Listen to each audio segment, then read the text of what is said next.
Greetings. I am the narrator, and as I said at the start of this month, I would be back again, and here I am.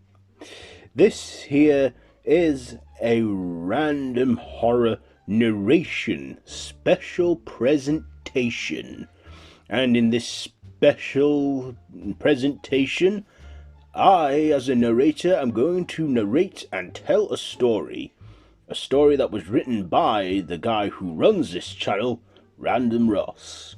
So, settle down, relax, as I tell you a chilling tale.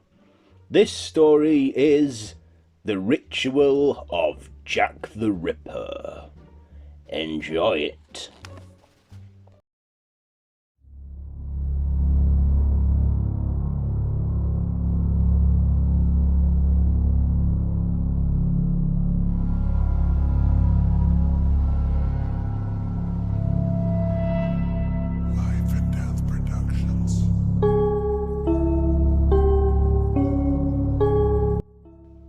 London, 1888, the Whitechapel area. During this time, it was a place where terrible, horrific acts had happened, where 5 women were murdered, one in the spring and the rest later on that year. The murders of serial killer Jack the Ripper. April 3rd, 1888, Emma Elizabeth Smith was the first victim of this killer, and for a while that was just a one-time murder, until later on that year, August 8th, 1888, Martha Tabren was also found murdered. And then later on in the month, August 30th of that year, Mary Nichols also fell victim to the killer Jack the Ripper. Then on September 8th, Annie Chapman was also the next unfortunate victim of this killer.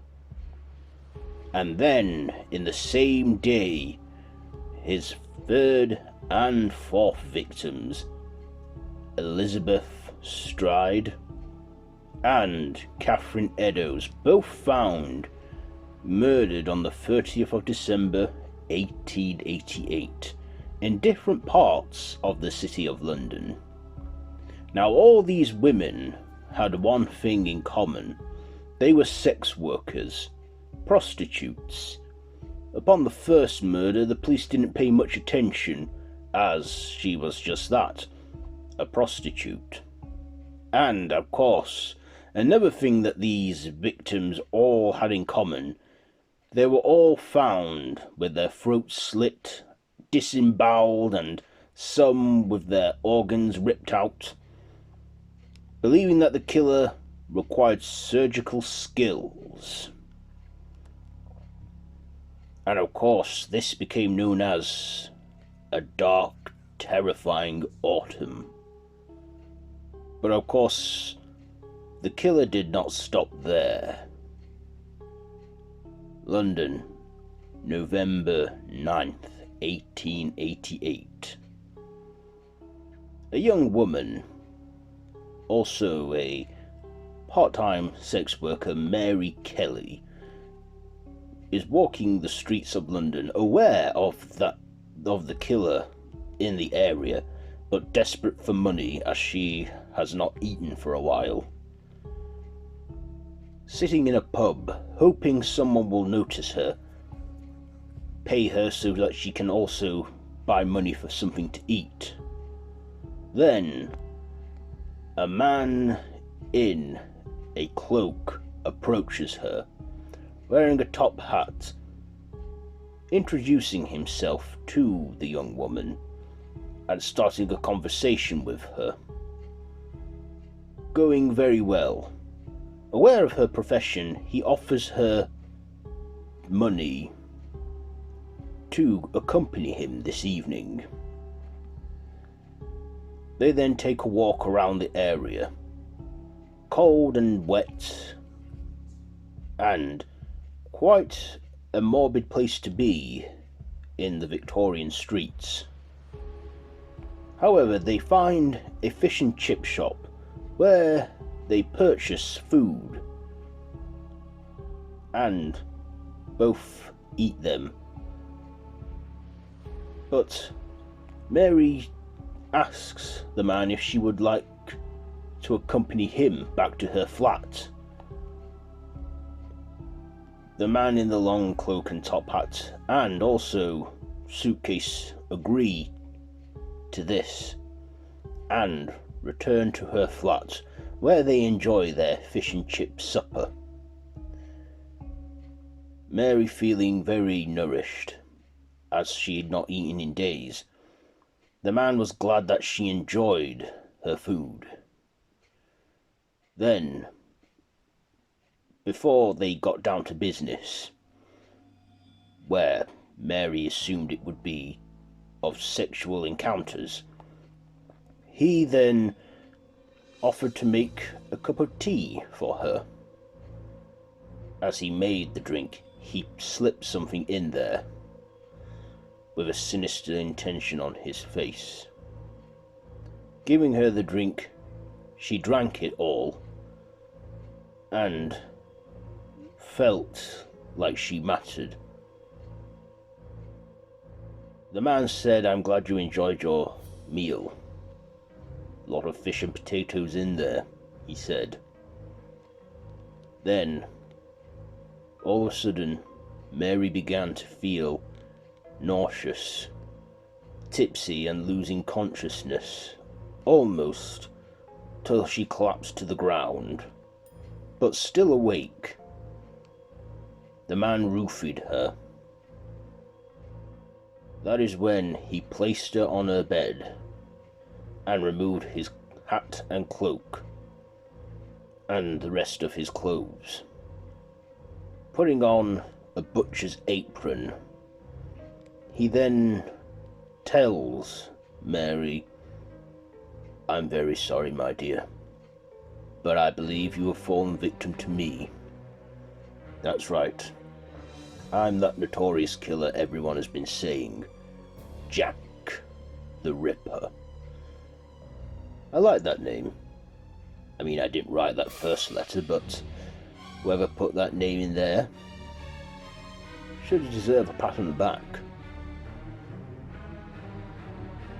Then, as he presented his various tools to her, such as butcher's knives and scalpels, he then says to her, then dropping his disguising voice, speaking in a Cockney tone, "You know, I was a good man, a good devoted Christian, and a good policeman. I wanted recognition for my work. I did make a lot of arrests, yet I never got promoted to detective. And also, when I retired, all they gave me was a little pocket watch. All I wanted was to be known, noticed, like old Bobby. But I am not recognised. Not only that, I lost my wife. See, after my retirement we got poor. Very poor. My wife fell into a deep depression and off descent. She was unable to have kids, so I never had any children. I had nothing. Absolutely nothing. So I took on jobs here and there. Quite easy for a man to get work. I took a job in a butcher's shop. Even then I was unappreciated. No one was grateful for my services. I kept asking God why he put me through this. But you know what I found out? God does not care.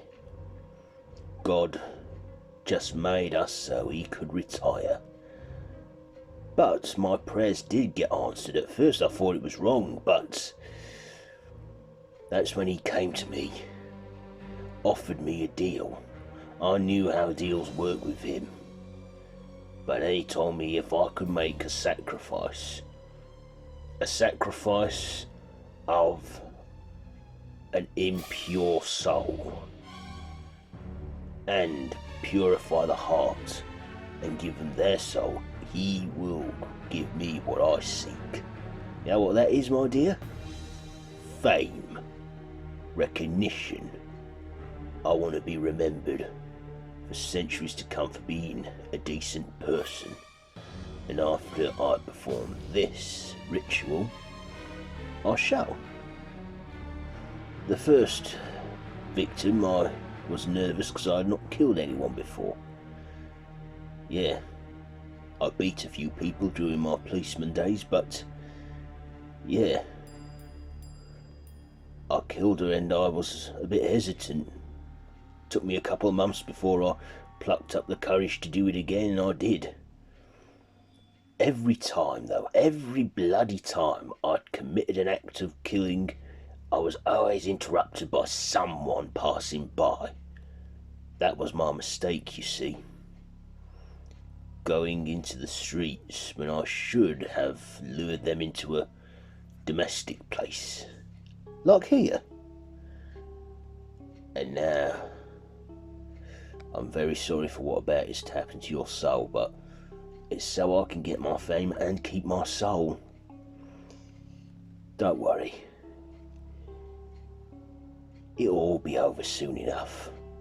After all, you are just a whore that no one cares about. Then he began his bloody ritual, cutting her open, disemboweling her, removing her kidneys and her stomach, and all spreading her blood around the whole room.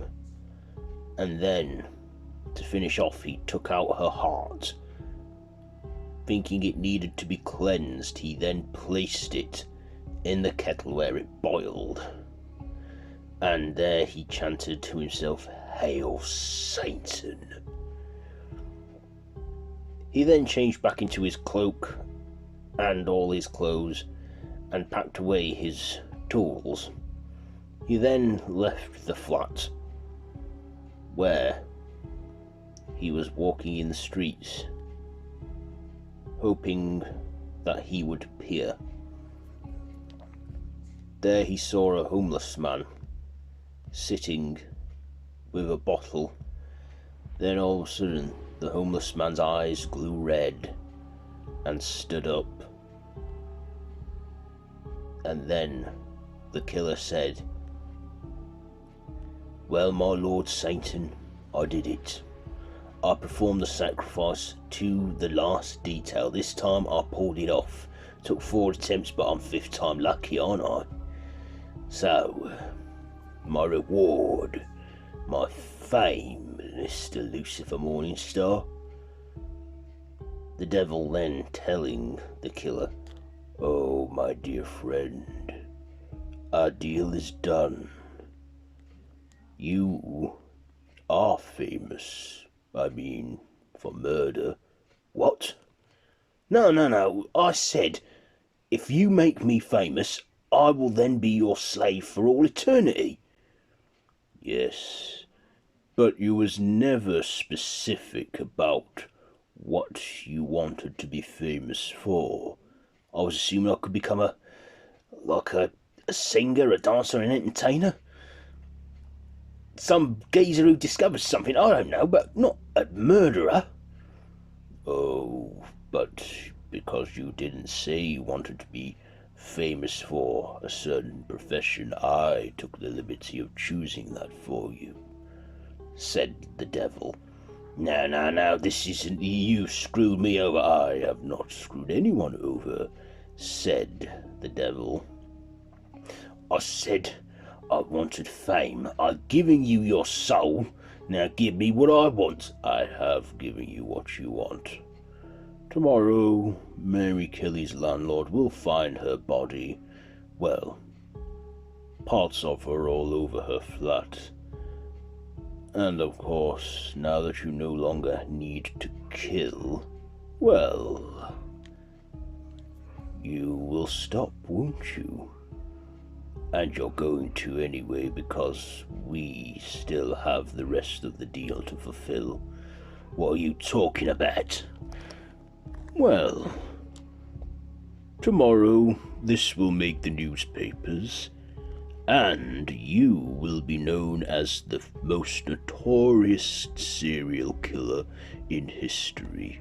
People will talk about you for centuries to come. Even people will be influenced by you to do heinous acts like this. You'll get away with this, I've seen to that. But you are now going down in history as the killer, Jack the Ripper. You're welcome, by the way. Now this is not what I agreed to, yes. And now you will fulfill your end of the bargain, serving me for all eternity.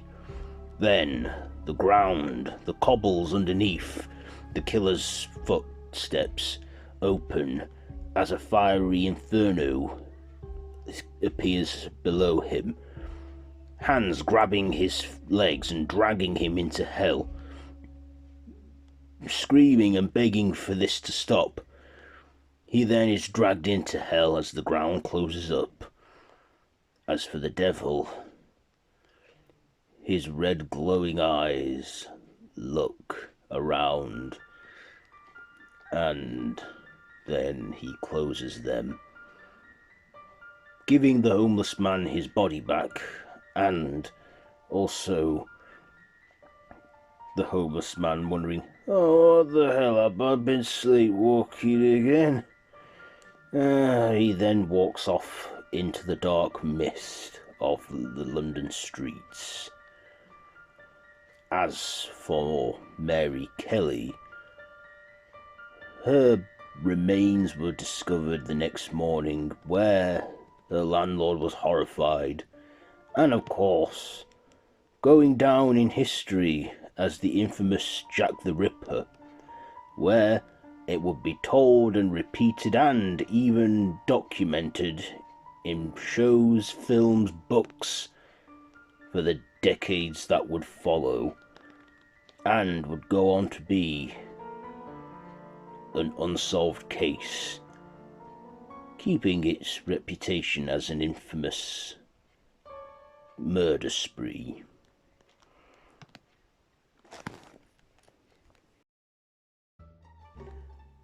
And there you go, the story that has been told in this special narration presentation. I hope you enjoyed this tale, and does that make any sense to you that the killer in real life, Jack the Ripper, might have been performing a sacrificial ritual, but kept being interrupted? Who knows? It's unsolved, and as still getting talked about and learnt and everything to this day. Anyway, yes, that is it for this one. I have been the narrator, and this has been a random horror narration special presentation. I'll see you soon where I will narrate more things. Maybe I'll tell another story soon, who knows? But be sure to like, share, comment, subscribe, and hit that notification bell. All of our social media links are down below in the description. I have been the narrator, and until next time, don't have nightmares.